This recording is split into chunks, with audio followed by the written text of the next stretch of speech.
Utorak 10. rujna 1991. smatra se jednim od najvažnijih nadnevaka u hrvatskoj sportskoj povijesti.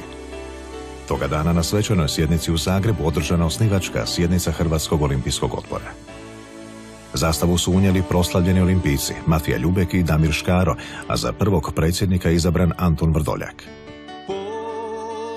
Poslije utemeljenja slijedio je složeni višesmjeran rad članova Hrvatskog olimpijskog odbora na priznanju neovisnosti hrvatskog sporta. Trebalo uvjeriti međunarodnu zajednicu da je Hrvatska spremna za natjecanje na prvim sljedećim olimpijskim igrama. U tome, maloj i još nepriznatoj državi, u mnogome pomogao tadašnji predsjednik Međunarodnog olimpijskog odbora Juan Antonio Samaran. Samo 2 dana poslije međunarodnog priznanja, Samaran je s 4 potpredsjednika, ne čekajući planetarni sastanak, donio odluku o priznanju Hrvatskog olimpijskog odbora. Odluka se temeljila na načelu olimpijske povelje, da treba poduzeti sve kako bi se izbjeglo da sportaši ne budu kažnjeni zbog političkih razloga, neovisnih o njihovoj volji. Tom odlukom hrvatski su sportaši stekli pravo sudjelovanja na 16. zimskim olimpijskim igrama. Tako je samo 23 dana nakon međunarodnog priznanja i primitka u olimpijsku zajednicu počela i olimpijska era hrvatskog sporta.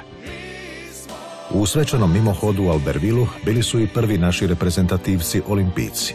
Od tada Hrvatski olimpijski odbor kao krovna sportska organizacija usmjerava razvoj hrvatskog profesionalnog i amaterskog sporta.